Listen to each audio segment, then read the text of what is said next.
There's just not enough water to go around. If you live somewhere where it rains, you need flood insurance. It is the largest natural catastrophe that we have. It's happening all the time. Wow, you can't make a mistake when you're irrigating, or else you could quickly run out of your water. It's hard really to find a business that's not being affected. These aren't just issues in developing countries, something you hear about elsewhere. These are things that are happening in our communities all the time. 71% of our planet's surface is covered in water. 332.5 million cubic miles of it. 366 billion gallons. That's over 48 billion gallons of water for every person on Earth. But today, 1 out of 3 people don't have access to safe drinking water. Some projections will show by 2050, more than half our population will be living in water-stressed areas. That's over 4 billion people. These aren't just issues in developing countries, something you hear about elsewhere. These are things that are happening in our communities all the time. Worried and angry about lead contamination. The military in remote parts of Puerto Rico. And that's the result of many things, but one of them is that 96.5% of that water is found in our oceans. It's saturated with salt and undrinkable. And most of the Earth's fresh water is locked away in glaciers or deep underground. Less than 1% of it is available to us. When you dig a little bit and look under the surface, even here in the United States, we have large numbers of people that don't have access to safe, clean drinking water. So why can't we just take all that seawater, filter out the salt, and have a nearly unlimited supply of clean, drinkable water?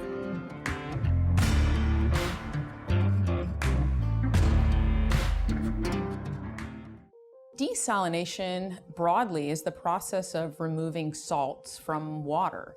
It's been practiced for years. In fact, it's a natural process. It occurs when the sun heats the ocean and fresh water evaporates off and it falls again as rainfall. If you mix salt into water, it dissolves. And if you could watch microscopically while you did that, you'd see that the water is actually breaking apart the salt into charged particles that chemically interact with the water. So salt water is a chemically new solution. It's not just water with some salt grains floating around in it. And that's why desalination is a fundamentally tricky process. The two main types of desalination are thermal desalination and reverse osmosis. Thermal desalination is the oldest form of desalination. It's essentially boiling water and then capturing the steam and turning that into fresh water. But in the 60s, we were able to develop reverse osmosis processes at UCLA, and these have now started to dominate the market. So one of the big chief differences between the two is reverse osmosis doesn't use heat, doesn't boil anything. You're really just pressurizing the water to a tremendous amount, and you're forcing it through a membrane where it doesn't want to go. It wants to stay with the salt, but with this high pressure, it is forced to separate from the salt. Broadly speaking, what you want to look at for desalination is, where's my fresh water coming from and do I have enough of it? And if I don't have enough of it, do I need to augment supply? Desalination then starts to become a very attractive or interesting option. Which is why the vast majority of desalination efforts right now are happening in places like the Middle East and North Africa, rich with fossil fuels, but also experiencing extreme water scarcity. Just 2 countries, Saudi Arabia and UAE, they produce 1/4 of the desalination water that is produced currently on this planet. Concerns about desalination fall broadly into 3 categories: the amount of energy required, how much it costs, and its environmental impacts. There are some that really see it as a key solution. There are others that push back and argue that it's very energy intensive, it's very expensive, it has impacts on the marine environment, and that we should pursue alternatives first. It requires a tremendous amount of energy to basically break up that bond between the water and the salt. Ocean water desal can be 25 times as energy intensive as other freshwater approaches. Historically, the impediment for seawater desalination being more abundant or popular in North America has been cost. It has been cost prohibitive historically.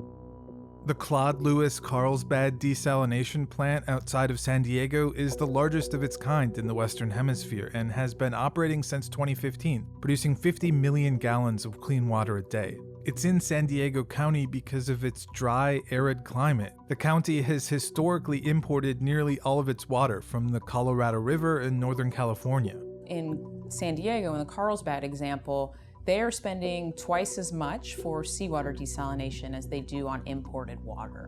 Now, they were looking at it and saying, well, at some point in the future, the cost will be comparable.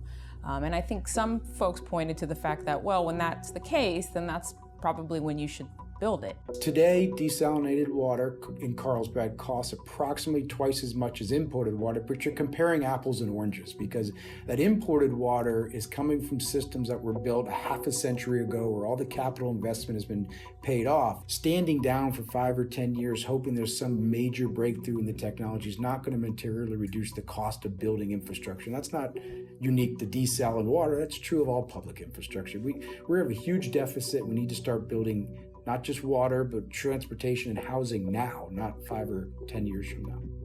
The Carlsbad plant is operated as a public-private partnership.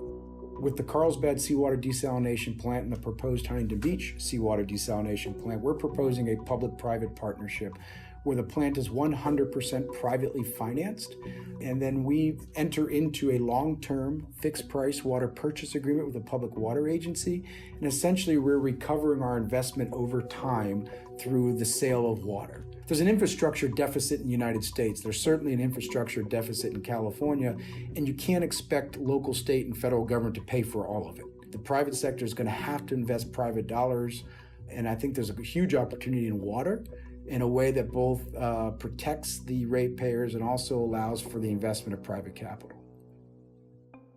Beyond the environmental costs of producing the energy needed to power these plants, another concern arises because they're not just outputting clean, desalinated water. They're also producing huge amounts of hyper-salty water called brine as a byproduct. Seawater desalination plants that use reverse osmosis typically operate at a 50% efficiency in that if you take in 2 gallons of seawater, you're going to produce 1 gallon of fresh water and 1 gallon of hypersaline brine. It's a fixed volume of salt that I'm trying to remove, so whether I put it in half a gallon of water or a tenth of a gallon of water, it's still going to be there and it's just going to be much more concentrated. As desalination efforts grow, it's not clear what should be done with these huge amounts of brine. Globally right now, we're producing over 37 billion gallons a day. Most brine is in one way or another emptied back into the ocean, but because it has a much higher salt concentration than regular seawater, it has the potential to, among other things, sink to the seafloor and wreak havoc on the plants and animals found there. In addition, because these facilities are taking in millions of gallons of seawater a day, the intake itself could destroy local marine life. But Poseidon Water, which operates the Carlsbad plant, says the regulations in California provide sufficient environmental protection. Numerous studies have been done in California and around the world that show that level of salinity increase will not harm marine life. And you're also providing drinking water to people in need. But a recent study published in 2018 showed that we're producing even more brine than we thought. For every liter of desalinated water, we produce 1.5 liters of brine. In other words, overall, we are producing more brine than we produce desalinated water. And while some places like California have robust regulations regarding brine in place, it's not clear that as a whole, the industry is taking its disposal seriously enough. Currently, we are disposing of brine in a way which we used to dispose of industrial wastewater about 40-50 years ago. So if desalination uses a huge amount of energy, is very expensive compared to other options, and in the end we're producing more potentially harmful brine than clean water, why do we continue to pursue it? Desalination has its drawbacks, but one of the benefits is that it's a fairly stable and known process, particularly for dealing with ocean water. You can be confident that it will supply you water when you need it. Reliability is the key. Water scarcity is a complex, difficult problem. Climate change is affecting everything and introducing growing uncertainty. Weather is variable, but if you have a desalination plant, energy, and seawater, you can reliably get clean water. But desalination undeniably uses a large amount of energy, and for some, it's just fundamentally difficult to advocate for a technology that would be adding to our ever-growing energy needs. I think when we start to look into these water-scarce worlds, we start to think about, well, energy provides us services. It heats our homes, it lights our offices and buildings. And if we think of energy as a service that could give us water, for some context, the average person in the US uses about 100 gallons of water per day. If I were to produce that 100 gallons per day with ocean water desal, that would be the same amount of electricity consumption that my home would require over an hour. So to kind of put things in context, I think we start to think about our energy resources and where do I invest it, how important is water. I mean, it is the most basic element of life, and people go out and they buy a venti Starbucks every day and spend more on that than they do for a month's supply of desalinated water, and they don't realize it. It's clear that desalination alone is not going to fix the world's water problems. Up in some places where you're just water-rich, desalination probably won't make the most sense. Poseidon Water as a company does not believe that seawater desalination is a panacea. We can't just build 1 or 2 or 10 and really solve our water challenges. Desalination is not the solution to water scarcity. It's one of the options to narrow the gap between water supply and demand.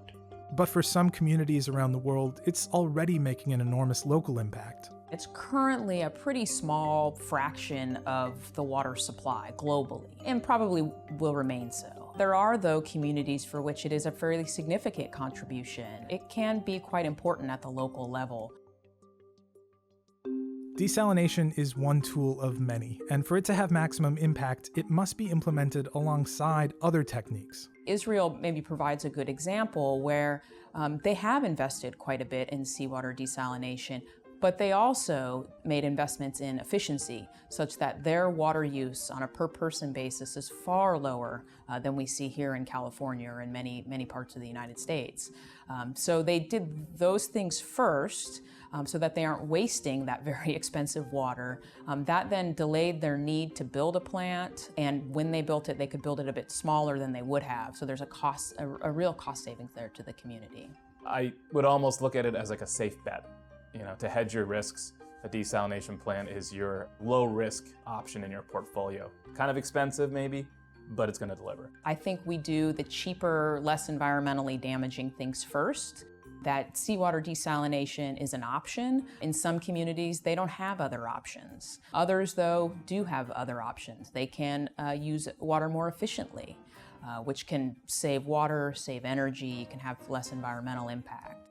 And while most attention is given to seawater desalination, a similar process can be used for treating many other sources of water, like wastewater. The volume of wastewater, if it's all collected and recycled, that is almost equivalent to 5 times the volume of water that passes through Niagara Falls each year. And if we look at the desalinated water, a desalinated water which we produce globally on an annual basis is almost equal to half of the volume of the water that passes through Niagara Falls. We don't want to lose sight of other sorts of desal, brackish water, which is, you can think of brackish water as it's not as salty as ocean water, but it's saltier than fresh water. It's that whole space between. And there, the energy requirements are substantially less, simply because there's less salt. So less salt, less stuff to remove, less energy. Desalination is an important tool in the fight against water scarcity. Its reliability is becoming ever more important, but it's not a cure-all, and other techniques should always be implemented alongside it. Desalination is already vital for many water-scarce communities around the world, and as climate change continues to transform our planet, the balance between concerns about energy use and the ability to reliably get clean water is going to evolve. How exactly desalination will fit into the future of clean water is yet to be seen.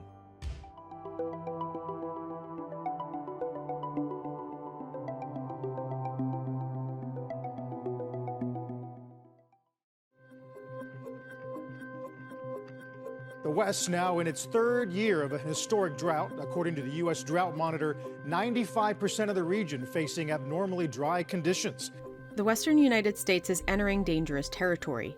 Afflicted by a megadrought so severe, it is the driest 2 decades in at least 1,200 years. Reservoir levels have plummeted. We've seen worsening wildfires in states like California, Arizona, and Oregon.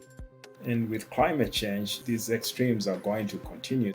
And the problem isn't isolated to just the U.S. Globally, the United Nations predicts a 40% shortfall in freshwater resources by 2030. We're seeing a third of our arable land has been lost in just 40 years. 21 out of our top 30-something aquifers are now at critical levels. No sector has felt the impact more than agriculture, which takes up 70% of the world's fresh water. Irrigation is by far the biggest user of water here in California. Agriculture is notorious for using a large amount of the state's water. California is the largest agricultural state in the US. It produces foods that we cannot shift to other parts of the country or the world because of the unique Mediterranean climate. Devin Wright experienced firsthand the challenges of the water crisis. When he planted an 80-tree orchard on his property, he quickly depleted his groundwater supply. I was trying to manually irrigate my crop and sometimes just make mistakes and leave my water running. I'd run my well dry and very quickly realized, like, wow, you can't make a mistake when you're irrigating or else you could quickly run out your water. And that kind of woke me up to the bigger issue. Well, this is happening everywhere. But improvements in irrigation efficiency and the integration of technology could help turn the tide in managing an increasingly scarce resource. Growers are preparing themselves for a new type of agriculture. Ag and tech are going to go hand in hand going forward.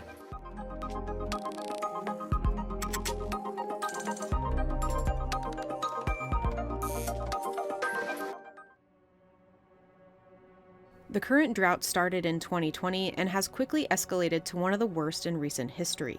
The American West is currently in a megadrought. Scientists estimate that it's going to become worse over the course of the next few years. Climate change has exacerbated drought conditions in places like California, Nevada, and Arizona. The current drought has caused a tremendous amount of damage, especially to the Colorado River. Water levels in the Colorado River have neared their lowest point ever. The Colorado River is a major water resource depended on by the Southwest, supplying 40 million people across 7 states and Mexico. The Colorado River has essentially been a lifeline for the Southwest, and it's been critical throughout history for agriculture, for development, and for sustaining human life. But reduced snowpack in the Rockies has caused levels to drop, severely impacting reservoirs at Lake Mead and Lake Powell. Since 2000, we can clearly see the impacts of that in the diminishing storage in Lakes Mead and Lake Powell. And those are the 2 largest reservoirs in the United States.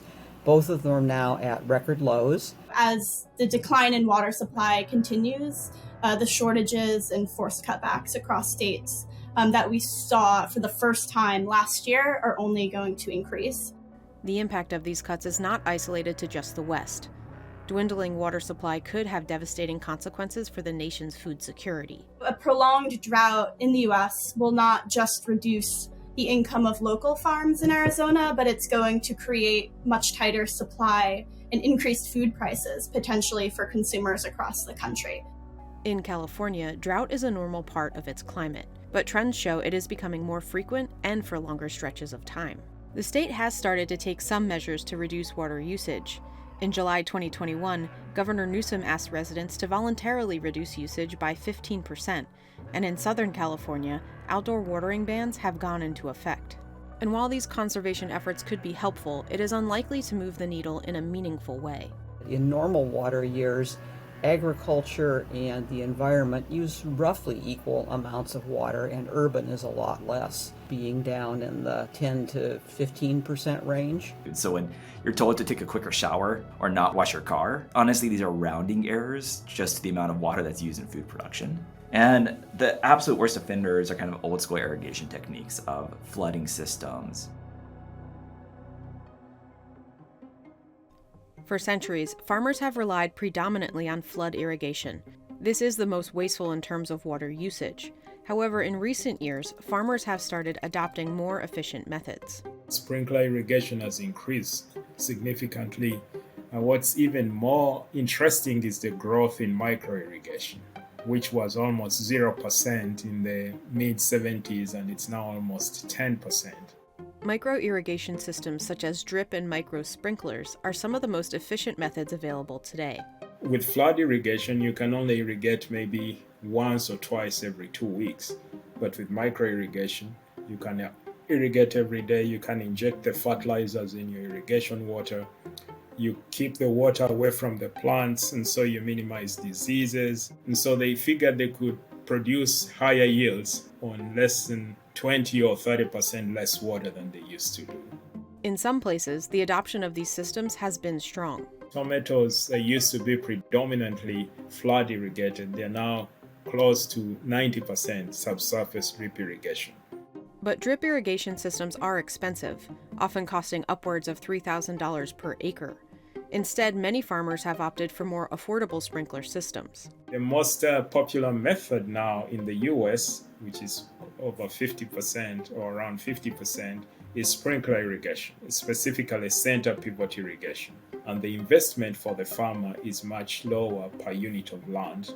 For farmers, water management has always been a challenge. The impact of recent droughts have only made things worse. I was in Arizona this year and I met with several farmers. I was driving through farming communities outside of Phoenix and was seeing miles of unplanted land and dried up canals and dead cotton fields. It was a very desperate situation, and it's been heartbreaking for farmers whose families have farmed this Arizona desert land for generations. In the last couple of droughts, we've seen about, rough number, 500,000 acres of land fallowing, and that's in the context of irrigated acreage in California being a little less than 9 million acres. A lot of farmers in Arizona facing water cuts have fallowed their land. Some farmers have switched to less water-intensive crops because farming in Arizona is very water-intensive. And other farmers are actually trying to pump more groundwater, which is a controversial practice. During previous droughts, many turned to groundwater as a crutch to lean on. When we had these multi-year droughts, what farmers would do would, if they got zero allocation surface water, they would drill a well. Groundwater was sort of an insurance policy that they would go to. But over-reliance on slowly replenished underground aquifers have created a whole new set of problems. Places like Central Valley, the salad bowl of the United States, sunk 28 feet because of our overuse of groundwater. Then, of course, you have breakdown in infrastructure, canals starts to collapse, bridges collapse, roads collapse. With little alternatives for more water, the focus has intensified in better managing the resources we do have. Several are working to tackle the water use efficiency issue with more advanced irrigation systems. US-based Jane builds and manages smart irrigation systems on farms. An Israeli company, Netafim, which invented modern drip irrigation technology, is developing even more efficient drip systems. And one startup is hoping to make a difference by merging the Internet of Things with drip irrigation. Lumo is a series of internet-connected smart valves, and the system gives growers easy access to irrigation automation, tracking, and reporting so they can quickly and easily access precision irrigation. Most important thing is they can automate those valves. Today, a lot of farmers are out there turning them on and off manually. That saves them a lot of cost, and it also allows them to be very precise about the amount of water that they're distributing. It is powered first and foremost by a battery and solar. It has a computer inside that is connected to a valve as well as some sensors, think like a flow meter. They stay connected to the cloud. We can allow our farmers to access them through a mobile app or a web app. We queued up a block, so we just do that here by saying, okay, we want to go, block 2. We pick 30 minutes, we queue it, but now it's got a 30-minute run.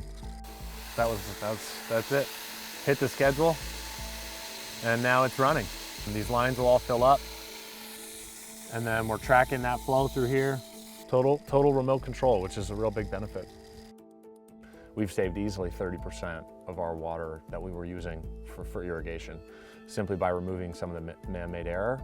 We think that's really valuable to the farmer, but we also think that's going to become really valuable to other stakeholders like communities, governments, water boards, irrigation districts, because they're all asking how much water are we using, and they don't know. They just have to estimate.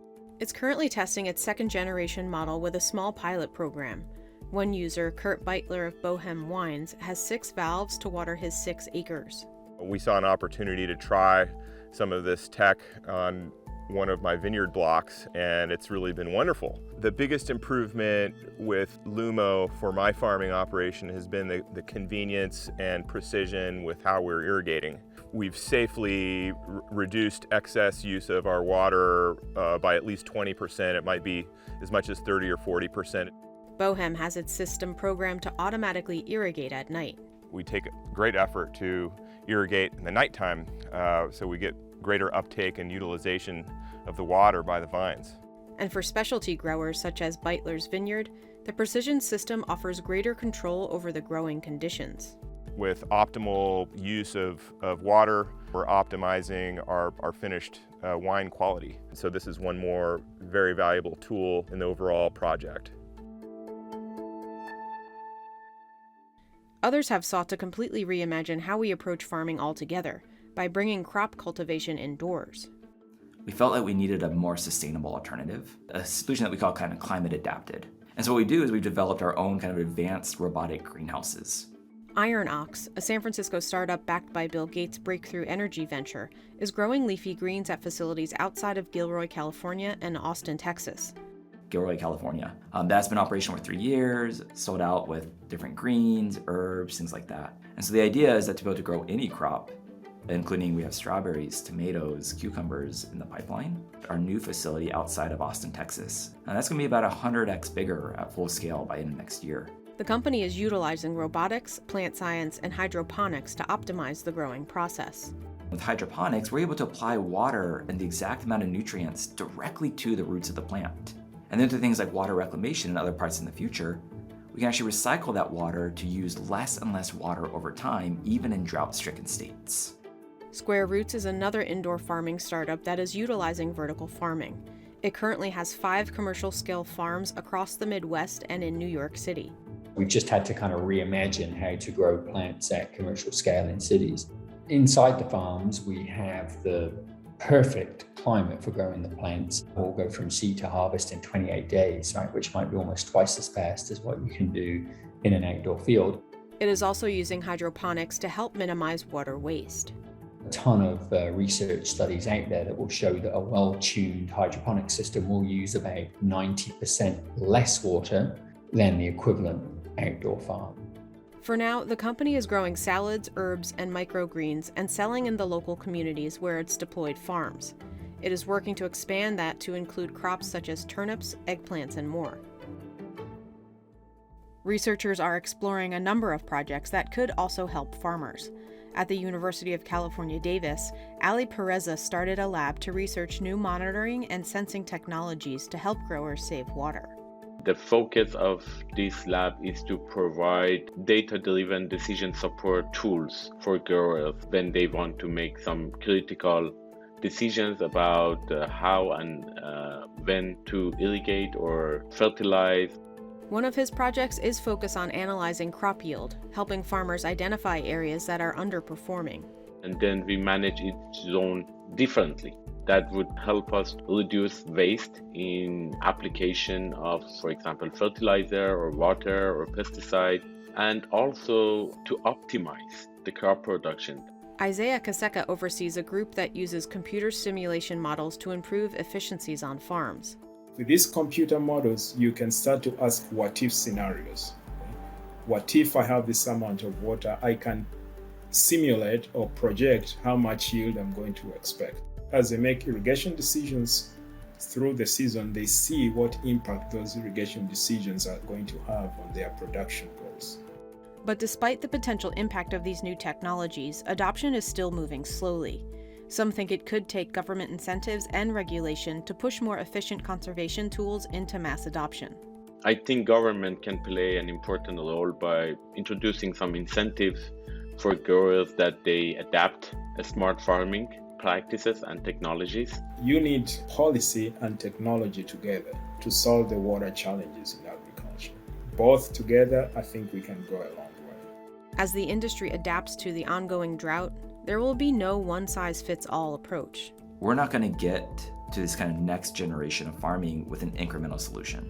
I think it's going to require, to be clear, multiple solutions. I think by the end of this decade, it would be a very pretty established practice to use technology, to use some automation, to use the data in a more practical way in agriculture.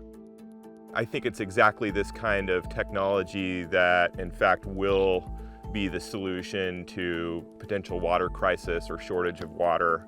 If farmers have access to technology that will help them better utilize the water, we could have a very significant impact as a whole on net usage in the state.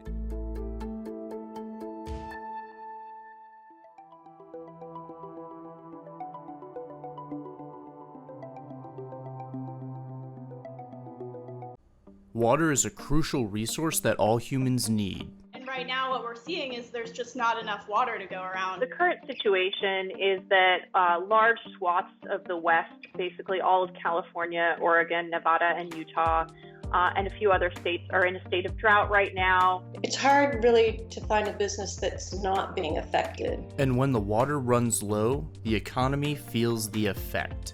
Agriculture consumes more than 70% of the available water supply. During drought years, agriculture will drink up an even larger fraction of water supplies. Tourism, landscaping, home building, and farming are just some of the businesses that get hurt because of one of the worst droughts the West Coast has ever experienced. In 2020, wildfires and drought cost the U.S. a total of $21 billion, according to the National Centers for Environmental Information. And with lower water levels and higher temperatures, the wildfire risk runs hotter. In the West Climate region alone, which includes California and Nevada, wildfires caused $12.1 billion in damage in 2020. With fires, political feuds, and a changing climate, water wars are becoming more important to the U.S. economy than ever.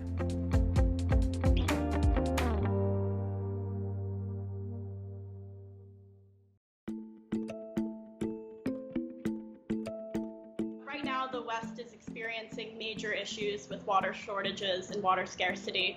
During the drought, we've seen unrelenting high temperatures, dry soil and vegetation that is essentially fueling wildfires earlier in the season and depleting reservoirs. So for example, Lake Oroville in Northern California is a significant source of water for the region. Right now, it's at less than 50% capacity. Climate change is causing droughts to become more intense. Rising temperatures are leading to less snowpack accumulation in the winter and more wintertime precipitation falling as rain instead of snow, which diminishes the snowpack.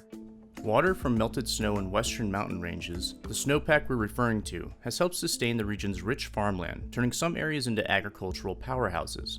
Farming in California brought in around $49.8 billion in 2018, and another $14.3 billion was produced by farms in Oregon and Washington state. Wildfires can seriously hurt these billion-dollar enterprises. What we have is a number of systems that operate in wildland fire that were created in the mid-20th century. Based on assumptions of that environment. And that world no longer exists. Entry-level federal forestry technicians on the front lines are paid about $13 per hour, something the Biden administration is working to change. The issue is not only pay, which we need a significant increase in, it's the fact that most of them are seasonals. And so there's no career path for folks. So this year, firefighters are undergoing massive preparations for a wildfire year. Their forecasting could be even worse than last year's. With fire season getting longer and longer, states are now faced with this mounting challenge of adequately preparing and responding to these climate disasters they're seeing more and more of. So just a couple months ago, President Joe Biden said that FEMA is going to double funding available to help cities and states prepare for these worsening disasters. As farmers saw the writing on the wall that it was going to be a dry year, some protests about water distribution emerged. So what is a drought? Well, drought is a natural phenomenon. It's a precipitation when precipitation is less than normal. So this year it also coincides with unusually high temperatures, which produces its own set of problems, including fires and high energy demand for cooling, fish die-offs, tourism losses. Our water year in California ends on June 30th, and we had the least amount of water ever. We got 11.46 inches, and that's just less than half of what a normal year would be.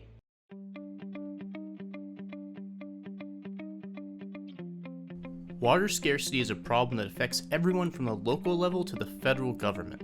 In the background, state and local agencies like the Department of Water Resources and local water agencies work year in and year out, not just during drought periods, on water management in light of climate change and climate extremes. At the local level, water conservation is nothing new to the residents of California. There are people who are already collecting water from when their shower is turned on and putting it in a bucket, the cold water in a bucket, and then using that for landscaping or flushing a toilet. Right now, we're in the second consecutive dry year, and these consecutive dry years do make droughts more severe. Water markets in California, for example, can help ease drought realities by allowing the transfer of water from one user to another for a set period. Unfortunately, water scarcity usually means that lawsuits both between people living in affected states and between states that share water resources crop up over who gets what. Some bodies of water don't end at the state line. Water in the US is at times driven by agreements between states, like the Colorado River Compact, which was designed to help states downriver from facing shortages. So these agreements between states were, my understanding is, were put in place when there was abundant water in Colorado River. Unusually so. And so that amount of water declined, and now we have these droughts. Obviously, we will have shortages. Sometimes the federal government dictates water access, with agencies like the Bureau of Reclamation weighing the needs of farmers and other interested parties with environmental concerns like water needed for sustainable fisheries and to power hydroelectric dams. You always get the infighting between whether, should the fish or some aquatic species get the water, should the farmers get the water, should municipalities get water. These aren't new issues for California by any means.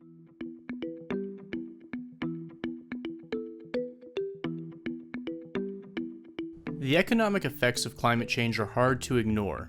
A large body of evidence suggests that climate change is driving changes in the frequency and duration of droughts, both in the US and globally. And we can see the fingerprints of climate change on this event in several ways. Farmers get hit the hardest when temperatures rise and water runs low.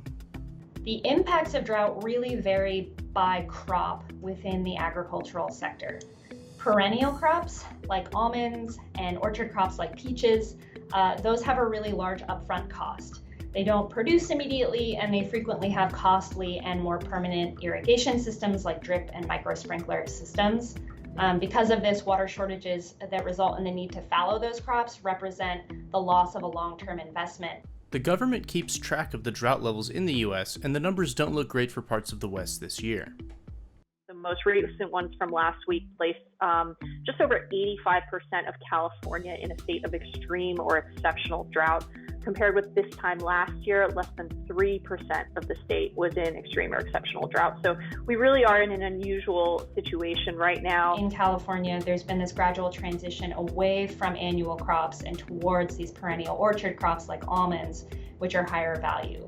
The perennial crops can be irrigated more efficiently than many of these annual crops because growers can install these permanent and more efficient irrigation systems. But the downside is what I said before, they can lock in the water demand and you can't fallow them in dry years.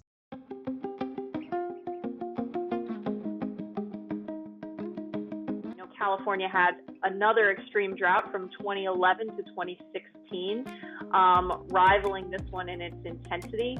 And we're also in the midst of what scientists consider to be a megadrought out west. Essentially, a megadrought is a period of severe dryness with not a lot of relief from wet days that lasts for decades and basically triggers wildfires and water shortages and all the issues we're seeing in the West right now. Water indexes could be a free market solution to the unpredictable water availability. And in fact, we have seen more active trading of water futures. There has been a water futures market since 2018, and it has become more active recently.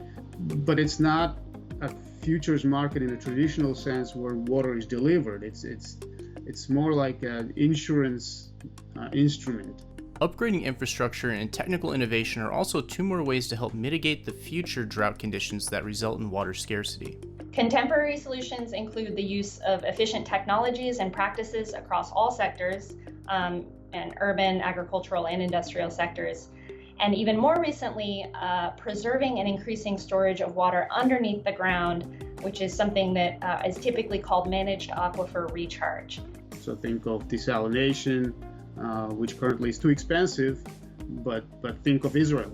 They export water to other regions from desalination. I'm optimistic about ingenuity of American enterprises So if shortages and high water prices persist, this will attract bright minds and investment in technology to enable more efficient distribution and maybe new supply sources.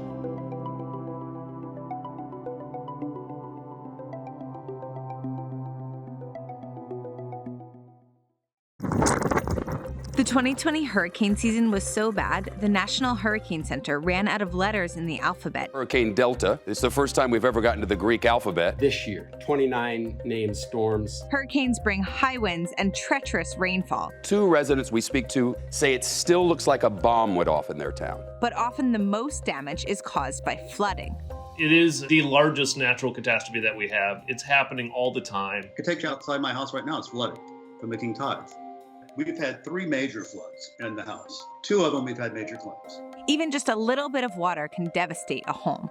FEMA estimates 1 inch of floodwater can cause up to $25,000 in damage. It's mid-intensity storms that park for long durations that are being the facilitators of the most catastrophic losses. With sea level on the rise and increased storm severity, all Americans are at risk. If you live somewhere where it rains, you need flood insurance. However, flood insurance is inherently complicated. Arguably, if the insurance costs were higher, perhaps people wouldn't be living in such risky areas. Congress created the Nationalized Flood Insurance Program, or NFIP, in 1968 to help Americans facing flooding. At the time, there was no other insurance for flood that was available in the United States. The application and underwriting process with the NFIP is very tedious, and often the claims paying process is slow. The NFIP is over $20 billion in debt to the U.S. Treasury. This line on the map, the 1% annual chance line on the map, has had unintended consequences. Could the private sector provide a better model for flood insurance? And did governmentally funded flood insurance encourage dangerous practices? 14.6 million properties in the continental U.S. are at a substantial risk of flooding in 2020. In 2019, 93 people died directly due to flooding in the U.S. You can check out your risk at floodfactor.com, but experts say almost every home is at risk. We are seeing more severe floods, more severe hurricanes, more severe wildfires. Why? Most of the time it's because more people are living in harm's way. Folks think that they're not at risk and that they don't need a flood insurance coverage, when clearly 30% of our losses in any particular year happen in the low to moderate risk area. Take, for example, Florida, the nation's 3rd most populous state and 5th fastest growing state in the U.S., with a growth percentage rate of 1.5%. Once the pandemic hit and remote work became the norm, even more people started flocking to the Sunshine State. My name is Kurt Dyer, and I live on Miami Beach, Florida. I've lived here for 30 years. I love Miami Beach. I instantly fell in love with it. It's a beautiful town, friendly people, great food, beautiful beaches. Florida is one of the top 2 states facing the biggest substantial flood risk, and that risk will only continue to grow over time. The first flood that we had in 2009, we literally had the little bedroom and bath, and guess they were completely underwater. We have 4 steps going up to the kitchen from the guest bedroom. The water was up to the top steps. Washer and dryers, of course, were floating in the garage. We lost our water heater. We lost the central AC that we had just put in. We lost, I had fish floating in the pool from the bay. We had parts of a boat dock washed up into our front yard. It was quite traumatic. I was devastated, absolutely devastated. It was just a shock. But when you see water in your house, it's devastating. You know, it's a miserable feeling. You know, you get a check. Luckily, I'm fortunate enough to have insurance and I can afford to pay for it. A lot of people don't, but I wouldn't have considered buying anywhere else. I mean, I love Miami Beach. I wanted a house. We've seen a lot more of not just storm flooding, but a random rainy day flooding too. Part of it is due to building. You know, the more we build, the less ground there is to soak up the rainwater. Unfortunately, most people don't think about risks when they're purchasing property. They just look at a beautiful barrier island or a beautiful forest in California, and the risk doesn't come into play for them. I had no clue this house flooded when I bought this house. And the seller nor the realtor disclosed it. But I have no regrets, you know. I just need to take care of the situation, that's all. Cities like Miami and New Orleans will likely experience the most sea level rise flooding, which may in turn cause mass migration away from there if the residents are concerned about the flooding. However, that is not always top of mind. Most of the time, people don't think they need it. Sometimes even people think they already have it. That's a big misinformation in terms of flood insurance because most people think it's part of their homeowner's policy when it's not. In 2018, only 15% of American homeowners had flood insurance. 60% of Floridian homeowners did not have flood insurance when Hurricane Irma hit. Federal grants, loans, and flood insurance payments to Florida following the storm have totaled over $5.8 billion.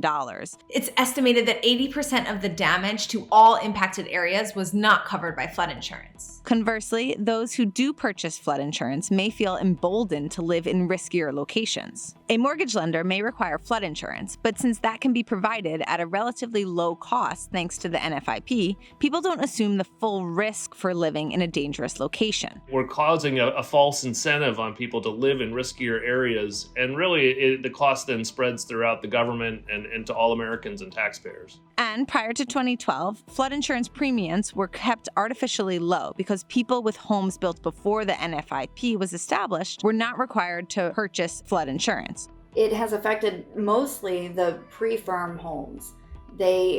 A lot of those homes have been receiving a subsidy. Congress then created a group of people, about 20% of the policies, that are discounted. So by law, they pay less than their full risk rate. So a lot of people think, I don't have flood insurance. If I have a flood, it's okay. FEMA will just, give me money. It's not how it works. In order to be eligible for the FEMA grants and everything, you have to be a part of the NFIP. In 1968, the NFIP, or National Flood Insurance Program, was created. It has the fundamental structure so that we, yes, make insurance available, but we do a few other things with the National Flood Insurance Program. In 22,400 communities, we have approximately 5 million policyholders, write $1.3 trillion insurance coverage in those communities, generate roughly $4.5 billion in revenue. So it's a multifaceted government program that has a number of very important objectives. There's different branches of the NFIP. There's the flood insurance branch, there's floodplain management, as well as coming up with the flood insurance rate maps, which are used in regulation and currently in rating of insurance. NFIP insurance costs about $700 per year, or about $2 a day. For residential properties, it covers up to $250,000 of damage to the building and $100,000 for building contents. It also requires a 30-day waiting period, so participants must sign up ahead of a storm coming their way. Some stakeholders see the NFIP insurance as flawed. So if you live in a home that's $400,000, and you only bought a $250,000 limit and the home was flooded, it poses the question, what do you do? The second responsibility of the NFIP is tracking flood risk using the floodplain map. They determine your price for your flood insurance by two main factors. One, what flood zone you're in, and then the height of your home. When I say height, the elevation in comparison to what they determine to be your 100-year flood event. There's 3 different flood zones. There's a flood zone X, where you're not being forced to purchase flood insurance through your mortgage company. And then there's 2 other flood zones, flood zone A, which is a proximity to water, and then flood zone V, which would be on the water, where you have the potential for storm surge. The flood insurance rate maps were very good for the time, but currently with the flood rate maps, all risks in the same zone with the same elevation and the same building type are rated the same. The NFIP intends to release a new mapping plan called Risk Rating 2.0. We know more about flood risk now than we did when the current rating methodology was put in place 4 decades ago or so. And so now, because of technology, because we understand the risk better, we can create a rating methodology that identifies what the risk is on a property-specific basis instead of a zone basis. It's going to be a little bit of a switch up. Some people will probably see increases as other people see decreases, but it'll be more balanced overall. Communities are the third dimension because they have to adopt land use ordinances to manage their floodplain. Communities need to fulfill the requirements and show that they've actually adhered to and are making progress in terms of making themselves more flood resilient. FEMA is very good with working with communities to help them bring their codes and ordinances up to meet the NFIP standards. Some examples of improvements could be: elevate your house if you're in a flood zone. Don't put enclosures down below and convert them into living space. Allow for water to freely flow on that bottom level. Our insurance went down almost $4,000 a year just by replacing the windows. As of 2020, the NFIP is over $20 billion in debt to the U.S. Treasury. But it's debt that one government program owns to another government program, and it is wholly attributable to the areas in the program that are not actuarially sound. The program was never designed to necessarily bring in all the money needed to pay for all the programs, whether that's insurance claims, the grant program, the mapping program, or the floodplain management program. And so the program's actually functioning and operating as it was designed. The design needs to be updated. In 2012, the Bigger Waters Act changed the NFIP to create rates based on more information than just the flood maps and attempted to overhaul the NFIP to ask for higher premiums that better matched the risk. That law was amended to gradually increase the cost over time, instead of doing an adjustment in just 1 year. This was a big deal. We were trying to make some progress, trying to rate and price the risk accordingly, but politics set in. And this NFIP program is often one of the biggest political footballs. We're, I think, definitely taking steps in the right direction to get the program more fiscally sound, but it'll take a number of years once the sound financial framework is put in place, a number of years for us to get to a fully risk-based premium program. Although it is starting to expand, private flood insurance has been around for a while.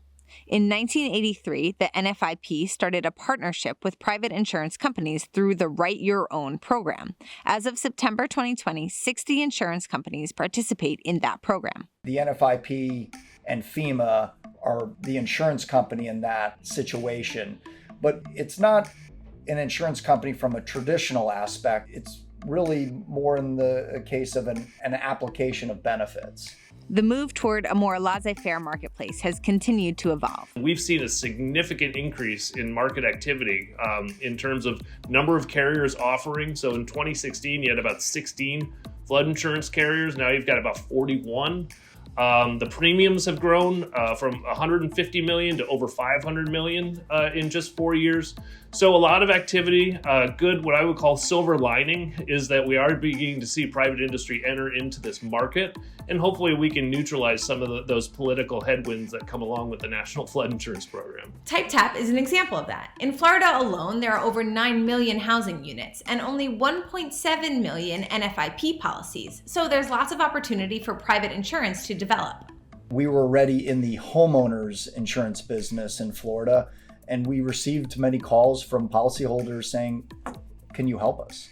Is there any way you can assist us? Because we're in a situation where we're not able to afford this flood insurance premium. We're ultimately going to have to move from our home. And with the use of technology, we felt that there was a better, more efficient, profitable way to write flood insurance, specifically in Florida. A lot of private flood insurance underwriters don't rely so much on the flood zone as they do the building's specific characteristics. With the application of that technology, TypeTap is hoping to attract some homeowners away from the NFIP and turn a profit. Through our technology, we're able to identify dislocations in the market, and a majority of the cases offer flood insurance at a more attractive price. Even with the growth of private markets, that I really do think Florida is going to lead the way, and I hope we see expand across the country. We're still going to have a set of structures for which the risk is high, and the concentration of the number of those in a given area is so high that the private marketplace just is not going to be interested in them. We've got to understand that we're way underinsured in the number of properties that should have it. There is a huge market out there. In the high-risk area, we estimate only a third of the properties have either an NFIP or a private sector flood coverage. There's a market there. So we want to do what we can to encourage the private sector to also take part in managing the flood risk of the nation. Private insurance companies are also able to insure at a higher rate than the NFIP. That means more protection for homes worth over $250,000. But that could mean more valuable homes built in riskier areas. For example, the average value of a home in Miami is close to $366,000. That's the same Miami that floods during high tide. A report by Risky Business put $15 billion to $23 billion worth of existing property in that area underwater by 2050. I don't think Miami Beach is going to be underwater in my lifetime. That's not saying that we shouldn't address it now, because it's not going to get any better. You know, the king tides are going to get worse. If I can't get insurance and the quality of life goes down, I'm not a fool. I'm not going to stay here. But I hope it doesn't come to that. Clearly, without the National Flood Insurance Program, there would have been far more development in the high-risk area and would have been far greater losses without the program. Has the program stopped any unwise development? Of course not. But our floodplain management regulations do save $100 million in losses avoided. The NFIP also encourages communities and individuals who have experienced multiple flooding events to work on resiliency and aids them if they are considering a buyout provided by FEMA. It also has to be determined what is still due from a mortgage standpoint, and that home, if not fixed, would have a lower probability of being sold. You can't convince me that property values have gone down. And you can't convince me that people don't want to still buy homes and live here, because they're buying like crazy. There's no incentivization to move if you're paying rates that aren't actually based on risk. They're based on political judgment. Investing in the resiliency required by the insurers can save lots of money and heartache. You can get into these communities, you can educate them, you can inform them, and help them understand what better building can do. That's really one of the keys. For every dollar spent on being resilient, you save $7 in recovery. Closing the insurance gap will certainly help protect property owners living in harm's way, but that could just be a Band-Aid for the much larger issue. Both the East and West coasts will be directly impacted by flooding from sea level rise. The 7 Ps, and this is something that no private marketplace would ever do, is to put in place a grant program that acquires at-risk structures, particularly those that have had repetitive losses, and says, we're going to pay not just the value of the structure, but buy out the entire piece of real estate and dedicate it as open space in perpetuity. This is predicted to spark a mass migration inland. The question remains if these indirectly impacted communities will be ready to support the new influx of residents or climate migrants.